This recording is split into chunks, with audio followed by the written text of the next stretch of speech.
magkakwentuhan po kami kami ng ng- nakakatakot. Nangyari sa buhay namin. Opo. Ikaw, siya po. Alam mo ba, man kaya ako nakikita dun sa bahay namin. Double cover siya, namimilik matakot. Ngayon naman ako dito ngayon nakita sa inyo. Oh.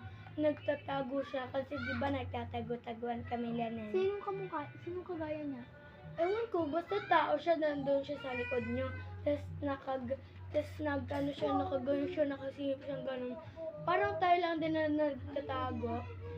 Tapos paminsan pag doon naman sa bahay, nakakakita ako doon mas nakakakita ako doon sa kusina kasi yung mga aso namin pag kumakain doon sila sa sala.